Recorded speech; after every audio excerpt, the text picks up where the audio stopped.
Good afternoon. Welcome to Jerusalem. I'm here in the famous neighborhood Machane Yehuda in Nachlaot, and it's a beautiful day here, and it's a beautiful day to start a new Torah on Rabbi Nachman in Torah 76. Each new Torah is like an opening. It's like a deja vu because I've been through the book a few times, but you go back and it's all new again. Maybe that's because memory is lacking, or maybe it's because there's such a profusion of wisdom in Rabbi Nachman's books that no matter what you learn, there's just endless things to learn. So we begin by Avraham, a famous verse that it was after these things, after the Akedah, there was still another test for Abraham. Zohar teaches Misitra Yamina Mocha Chivara Kakaspa. From the right side of the tree of life emanates this idea called the shining white mental power, called Mochi. White is silver, is the way the Zohar places it. So we have to. What are we talking about here? We're talking about spiritual powers in the soul, and yet it's being compared to a color, actually two colors, white like silver, that represents the power of the right brain, which is wisdom, which is Abba Ila'ah. Why does the Zohar use color to represent a spiritual power? Well, we see that color itself is a frequency of light, and mental power also has frequencies. There are different mental powers. There's wisdom, understanding, there's dot, there's the upper dot, there's the lower dot. There's many different levels of intellectual power, and they each have their vibration, so they each have a color ascribed to them, because vibration of any energy is going to correspond to a certain level in the color range or the field of the colors in a rainbow. Let's keep going. And it's written, Zera Avraham Ohavi, the seed of Abraham, my beloved, of course, a reference to the generations to follow that would become the Jewish people. Now he's going to tell us something very important and very down to earth, actually, compared to the spiritual ideas we just had. He says that this idea of the seed of Abraham, the generation, the offspring of Abraham, my beloved, is referring to somehow, I'm going to find this connection, the idea of the gaze of the Or Yashar, the straight light that comes out of your eye, or Choser, the image that returns to your eye. See, because people think that light is how I see, but it doesn't really work that way. He's going to explain to us that light is actually soul power that picks up images.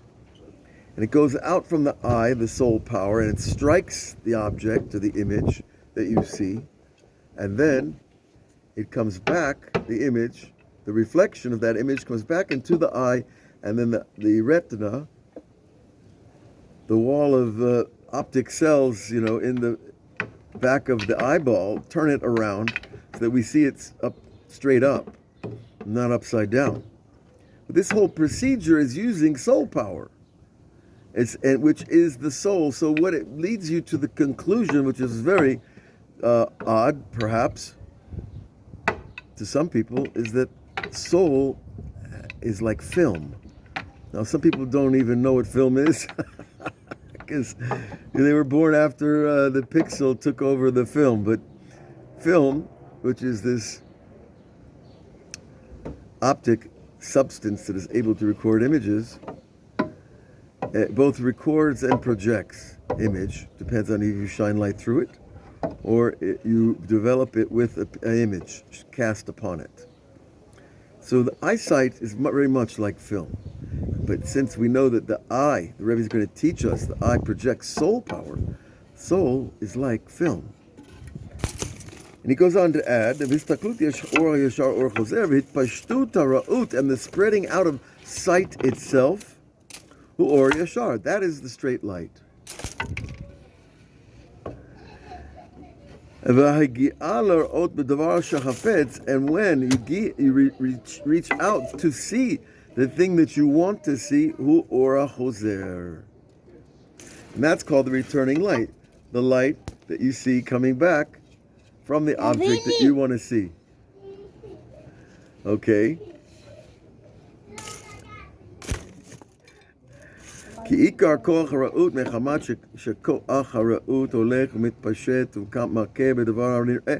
the essential power of sight is because of the power of sight goes out and spreads out and strikes an object that is seen, and then that power bounces off the object and returns to the eye. And then the thing that is seen is drawn upon the eye. And then the eye sees that thing that is seen, as it is explained. And he repeats the idea again.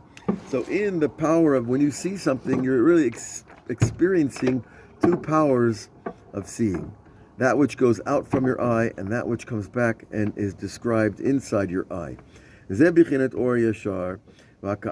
the bouncing back of the sight from the thing that is seen, and then it is drawn upon the eye. And this is how we are able to see. Koach ikar re'iyah.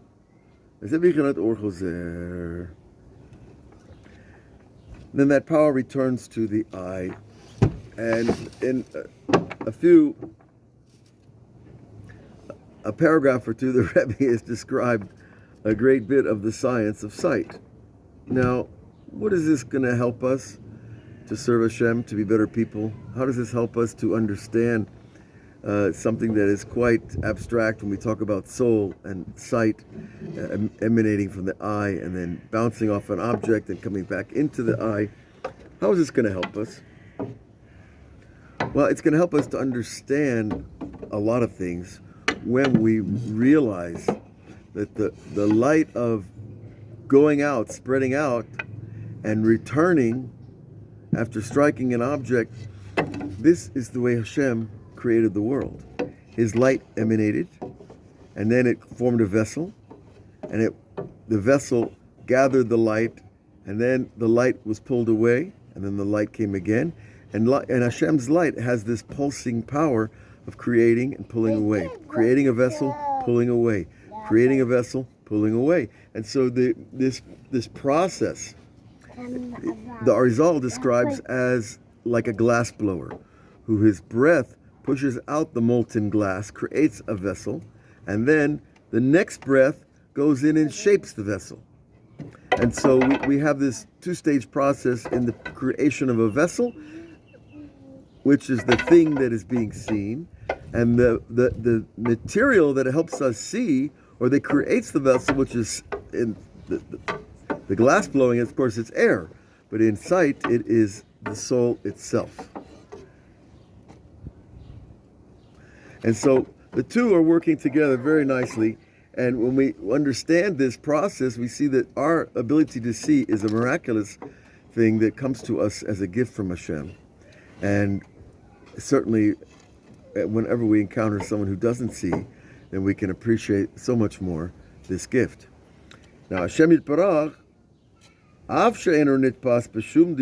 even though God is not grasped by any measure, because He's infinite in all His measures, nonetheless, in order to give our ear, our senses a handle on Hashem, it is written about Him,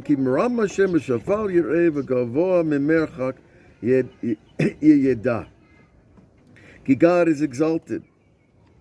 But the lowly will see. V'gavoa mimerchak, and from a great distance, from a great height, you will see a great distance, and you will know. So in this verse, we're getting a kind of an attempt to describe the experience of God as far and high and great, and also the idea that God is deep within, shafel, and lowly and small. That you can see or experience this in both ways.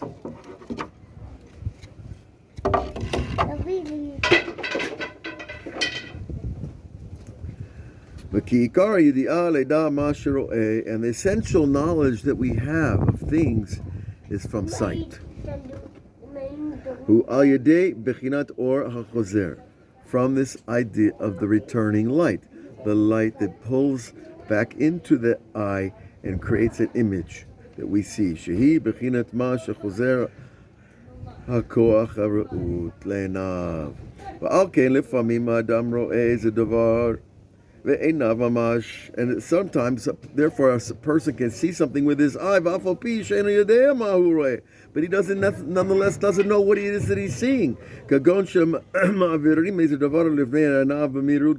a thing that's moving before his eyes so fast he can't catch the image. Because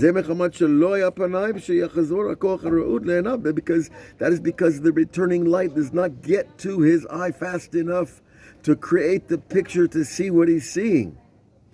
Imagine, if you saw at the speed of light, you can't see something moving at the speed of light because it turns the light. It's moving too fast for the eye to even grasp it.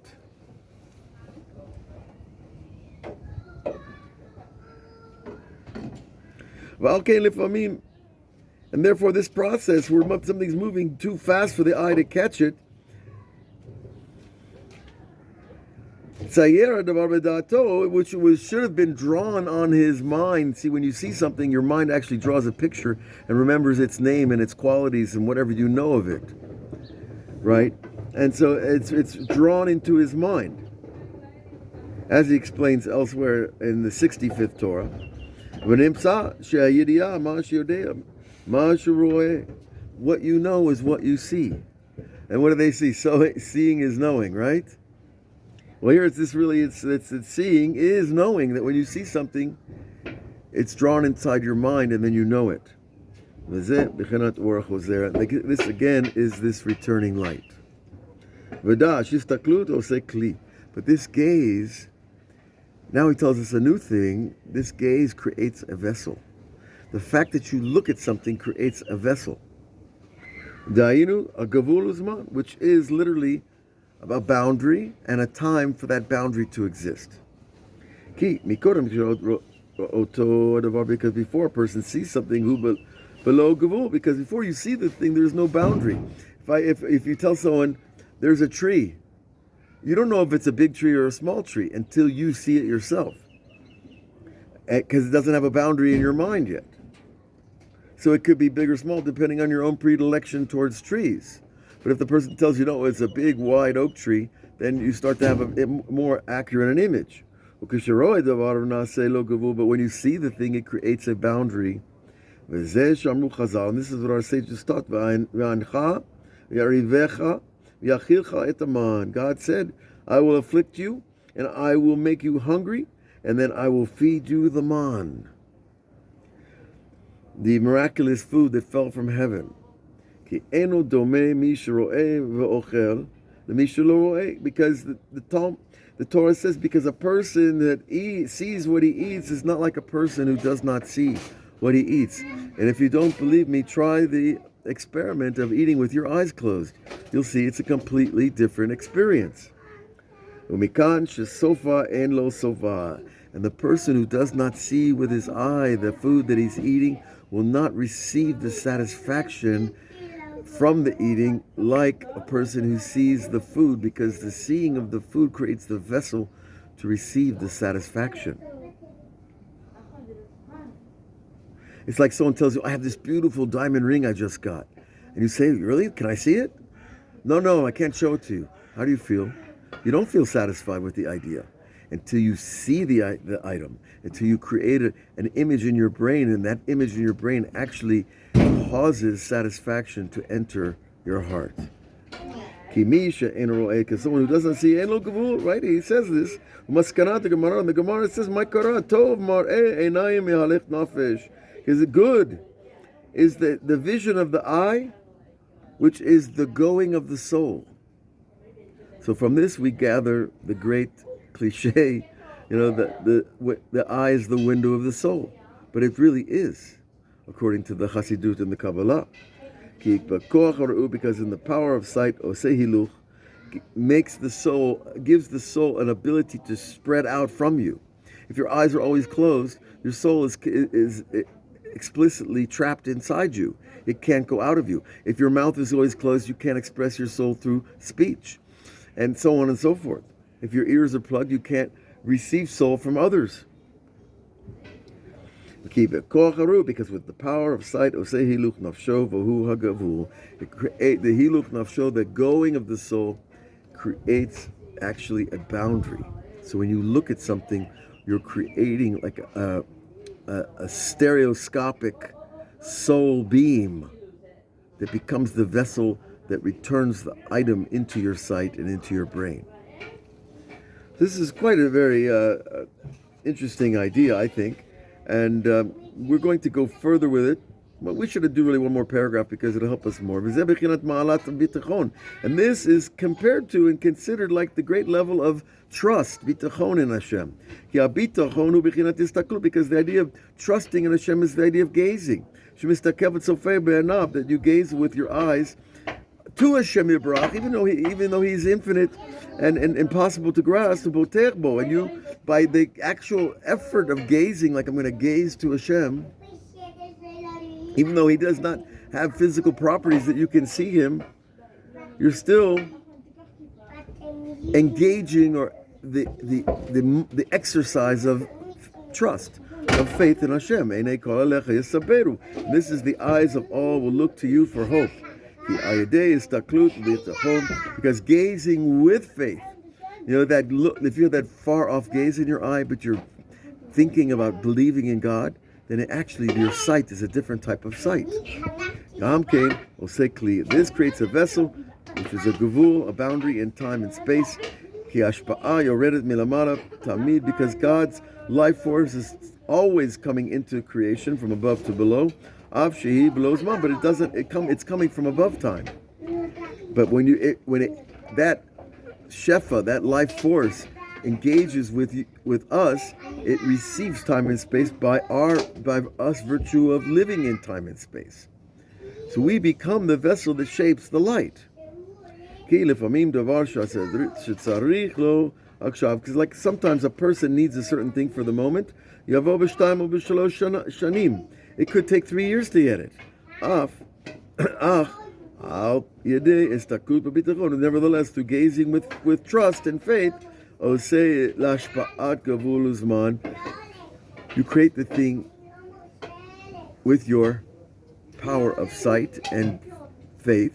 And this, my friends, is similar to a very modern kind of New Age idea that they call manifesting, where you believe in something so much you cause it to come into your life. And part of that belief is the gazing.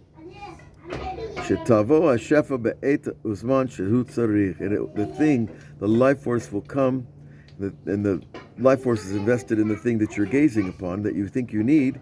But it will come when it's needed. So this concept is something that you have to see and practice in your own life. But when you gaze and you meditate on an object, you say, I would like that plant, I would like that car, I would like that, whatever it might be. If you put enough of your gaze and faith into it, you draw the image into your mind, and then there is a mechanism for bringing it into your life. So we'll talk more about this next time. We should all be blessed to have the gaze of faith in Hashem. Even though He is unseeable and unknowable in His essence, He certainly makes Himself known in this glorious, abundant, awesome world. Have a great day. All the best.